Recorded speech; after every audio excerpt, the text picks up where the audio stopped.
Hello నేను miss రావు. భారతదేశంలో బంగారం రేటు పెరుగుతూ ఉంది. అంతర్జాతీయంగా డాలర్తో పోలిస్తే రూపీ రేటు తగ్గింది. మరి ఇలాంటప్పుడు బంగారం రేటు పెరగడం ఏంటి అనుకోవచ్చు. మనం బంగారం రేటుని ఎప్పుడు కూడా డాలర్ ఇండెక్స్లో తీసుకోవాలి, రూపీతోటి పోల్చుకోవడానికి లేదు. ఇవాళ రూపీ దారుణమైనటువంటి పరిస్థితికి పడిపోయింది. 91 రూపాయి పడిపోయింది. గతంలో ఎప్పుడూ లేదు. సెంచరీ తీసుకువెళ్తుంది, 100 రూపాయలు తీసుకువెళ్తుంది. డాలర్తో పోలిస్తే మన రూపీ 100 రూపాయలు తీసుకువెళ్తుంది ఇప్పుడు. ఇది గతంలో ఎప్పుడూ లేదు.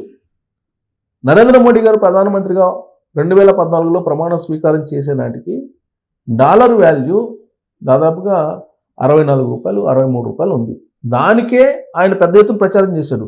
మన్మోహన్ సింగ్ గారి చేతగాని పరిపాలన కారణంగా ఆ రోజున కామన్వెల్త్ స్కామ్ కానీ, 2G స్కామ్ కానీ, బొగ్గు స్కామ్ కానీ వీటన్నిటిని ఉదహరిస్తూ అందుకే రూపీ వాల్యూ పడిపోయిందని చెప్పి నరేంద్ర మోడీ గారు పెద్ద ఎత్తున ప్రచారం చేశారు. ఆ రోజున భారత ప్రజలు అందరూ నమ్మారు. దాంతో నరేంద్ర మోడీ గారు వస్తే 34 రూపాయలకి లేదంటే 44 అలా తీసుకొస్తారు, అట్లీస్ట్ 54 రూపాయలకైనా రూపీ తీసుకొస్తారని నమ్మించారు. సీన్ కట్ చేస్తే ఇప్పుడు భారత స్వతంత్రం వచ్చిన తర్వాత ఇప్పటి వరకు ఇంత దారుణంగా రూపీ వాల్యూ పడిపోలేదు.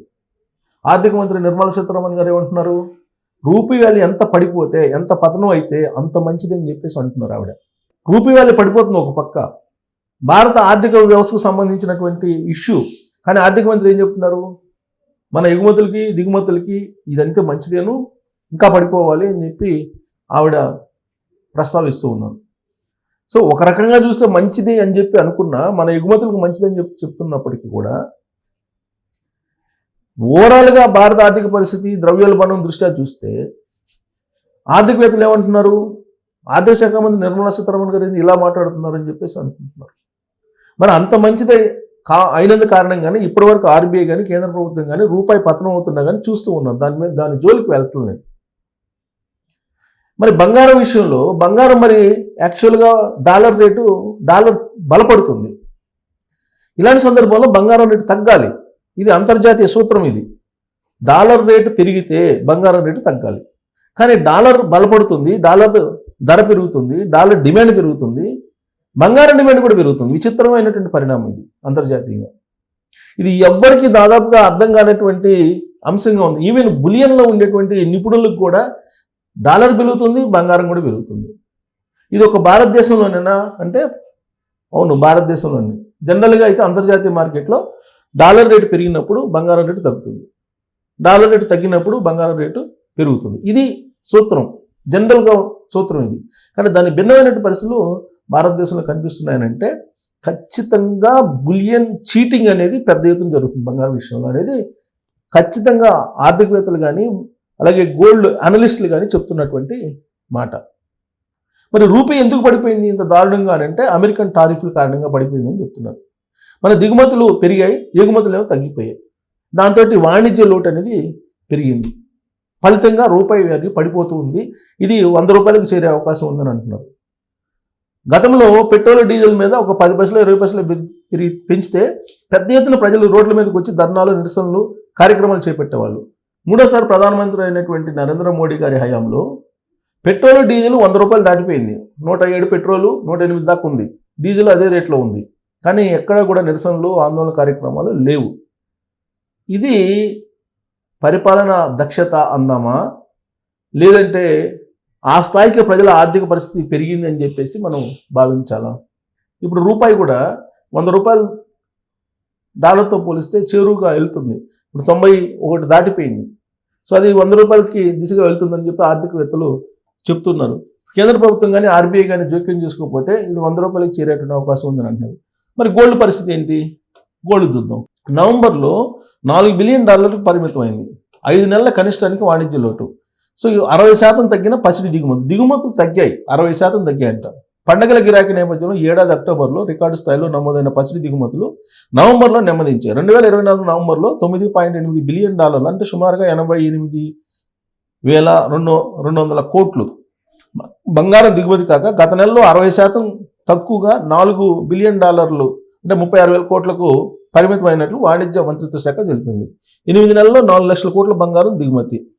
గత ఏడాది ఏప్రిల్ నవంబర్లో $43.8 బిలియన్, అంటే సుమారుగా 3,94,000 కోట్ల విలువైన బంగారం దిగుమతి అయ్యింది. ఎప్పుడు? గత 8 నెలల్లో. ప్రస్తుత ఆర్థిక సంవత్సరం ఇదే సమయంలో 3.3% వృద్ధితో $45.26 బిలియన్, సుమారు 4 లక్షల కోట్లు విలువైనటువంటి పసిడి దిగుమతి అయ్యింది. 2024 అక్టోబర్తో పోలిస్తే ఈ ఏడాది అక్టోబర్లో 3 రెట్లు అధికంగా $14.72 బిలియన్, సుమారుగా 1,32,000 కోట్ల పసిడి దిగుమతి అయింది. విలువ చేసేటువంటి పసిడి దిగుమతి అయింది. ఇది గత ఏడాది కంటే అక్టోబర్లో. స్విట్జర్లాండ్ నుంచి అధికం. మన దేశంలోకి అధికంగా దిగుమతి అయ్యే పసిడిలో స్విట్జర్లాండ్ వాటా 40% ఉంది. ఆ తర్వాత స్థానంలో UAE 16%, దక్షిణాఫ్రికా 10% ఉంది. ఇది మనకు దిగుమతి చేసేది. అంటే స్విట్జర్లాండ్ నుంచి ఎక్కువగా దిగుమతి చేసుకుంటున్నారు. పుంజుకున్న ఎగుమతులు. ఇంజనీరింగ్, ఎలక్ట్రానిక్స్ వస్తువుల ఎగుమతులు పెరగడంతో దేశ వాణిజ్య లోటు. దిగుమతులు, ఎగుమతుల మధ్య అంతరం. నవంబర్లో 5 నెలల కనిష్ట స్థాయి అయిన $24.53 బిలియన్, సుమారు 2,20,000 కోట్లు పరిమితమైంది. ఎగుమతులు నవంబర్లో 19.3% పుంజుకొని $38.13 బిలియన్ చేరింది. పసిడి, చమురు, బొగ్గు, కోకు వంటి దిగుమతులు తగ్గడంతో ఈ బిల్లు భారం 1.8% తగ్గి $62.66 బిలియన్ చేరింది. ఈ ఆర్థిక సంవత్సరం నవంబర్లో ఎగుమతులు 2.6% వృద్ధితో $292.07 బిలియన్, దిగుమతులు 5.59% పెరిగి $515.21 బిలియన్ చేరడంతో వాణిజ్య లోటు $223.14 అంటే సుమారు 20 లక్షల కోట్లకు ఉంది. సో ఇది అంటే కొద్దిగా ఎగుమతులు పెరిగాయి అంటారు, వాణిజ్య లోటు తగ్గింది అంటున్నారు. మరి ఇప్పుడు ఈ రిపోర్ట్ కను వాస్తవ పరిస్థితికి భిన్నంగా ఉంది. ఇప్పుడు బంగారం దిగుమతి తగ్గింది. దిగుమతి తగ్గినప్పుడు డిమాండ్ పెరుగుతుంది అనేది మనం అనుకోవాలి. ఆ కారణం చేత బంగారం ధర పెరిగింది అనుకోవాలి. లేదు, డిమాండ్ ఎంత ఉంటే అంత దిగుమతి చేసుకునే అవకాశం ఉంది.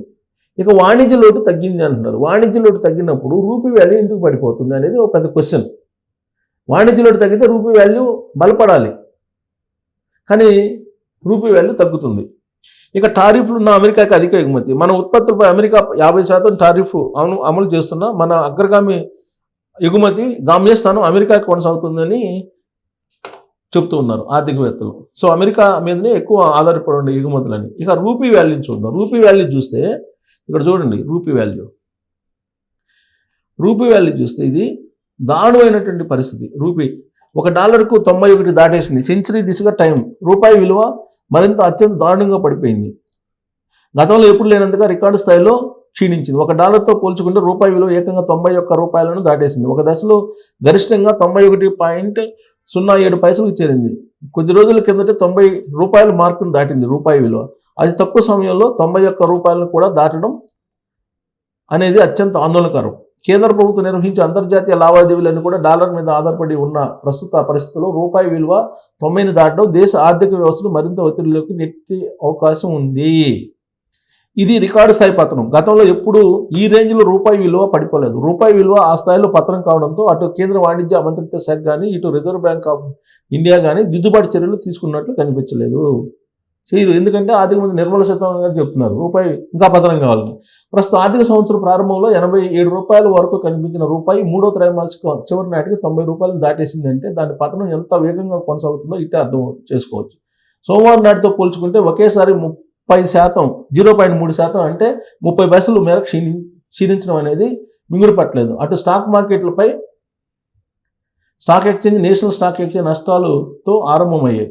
వ్యాపారాలపై అధిక భారం పడినట్టయింది. దిగుమతులు ఆధారిత ద్రవ్యోల్బణం పెరిగింది. దేశీయ మార్కెట్ నుంచి అంతర్జాతీయ పెట్టుబడిదారులు నిధులు ఉపసంహరణ, అలాగే ఇతర ప్రధాన కరెన్సీల ముందు డాలర్ బలోపేతం కావడం వంటి ఈ క్షీణతకు ప్రధాన కారణమని మార్కెట్ వర్గాలు అందిస్తున్నాయి. రూపాయి విలువ పడిపోవడం ఊహించినప్పటికీ దాని వేగం మార్కెట్ను ఆశ్చర్యపరుస్తుంది. ఈ అస్థిరతను తగ్గించడానికి నిర్వహణ చర్యలు తీసుకుంటామని ఆర్బీఐ చెబుతూ వస్తుంది, కానీ ఎక్కడా కూడా దాని ఫలితం కనిపించట్లేదు. బలహీన విదేశీ పోర్ట్ఫోలియోలు, పెండింగ్లో ఉన్న అమెరికా భారత్ ట్రేడ్ అగ్రిమెంట్స్ ఇందులో కొనసాగుతున్న అనిశ్చితి పతనానికి దారితీశాయి. రూపాయి విలువ క్షీణించిన ప్రభావం వ్యాపారం పైన నేరుగా పడుతుంది. ముడి చమురు, ఎలక్ట్రానిక్స్, పారిశ్రామిక వస్తువుల దిగుమతుల భారం ఖజానాపై పడుతుంది. సో అంతర్జాతీయ మార్కెట్లో ఇప్పుడు మన దిగుమతులు పెరుగుతున్నాయి, ఎగుమతులు తగ్గుతున్నాయి. కాకపోతే ఇప్పుడు ఎగుమతులు వృద్ధి రేటు చూపిస్తున్నారు, కానీ ఎగుమతులు వృద్ధి చెందినప్పుడు ఆటోమేటిక్గా రూపాయి బలపడాలి. దానికి విరుద్ధమైనటువంటి పరిస్థితి. అంటే బంగారం కానీ రూపాయి కానీ అంతర్జాతీయ నిపుణులకు కూడా అర్థం కాని విధంగా భారతదేశంలో బంగారం రేటు పెరుగుతుంది, రూపాయి పతనం అవుతుంది. సో ఈ పరిణామం భారత ఆర్థిక వ్యవస్థకి ఇబ్బందికరం అని చెప్పి ఆర్థికవేత్తలు చెప్తున్నారు. మరి మీరేమంటారు అని దాని మీద ట్రోల్ చేయొచ్చు. Thank you.